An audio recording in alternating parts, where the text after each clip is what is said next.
Friction welding of aluminium.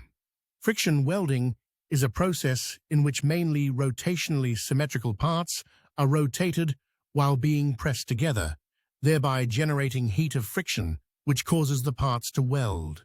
There are two main variations of this process: friction welding with a continuously applied drive and friction welding using a flywheel drive. Characteristic for the continuous drive is an externally applied brake. The flywheel drive, on the other hand, delivers its stored energy to the process, thereby slowing down itself. The material data alone are not sufficient to indicate whether friction welding can be successfully employed. Consequently, a number of alloys which cannot be welded by other welding processes can be welded effectively using friction welding. Parts to be joined by the friction welding process must have a sufficiently high strength to be able to transmit the axial pressure and frictional moment, as well as a sufficient hot forming capacity. Pure aluminium is ideally suited for friction welding. The following disadvantages limit the applicability of friction welding: the creation of low melting phases or brittle intermetallic compounds, the softening of aged alloys, the amount and distribution of non-metallic inclusions.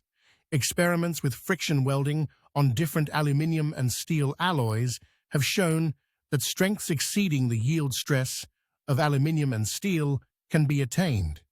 There is no straightforward correlation between strength of alloys and strength of friction welded joints. Consequently, one can assume that other factors play an important role here. The short welding times lead to correspondingly high hardness values. For aluminium joints, this is less of a problem than for composite joints of aluminium with steel. The very narrow bonding plane, characteristic for the process, shows hardness peaks only in a region of 100 to 200. Austenitic steels have a higher strain hardening coefficient than ferritic steel and therefore reach higher hardness values.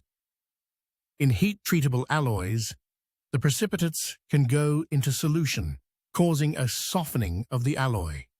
In heat-treatable alloys, which respond to natural aging, a precipitation of the hardening particles occurs at room temperature, causing the hardness to rise again.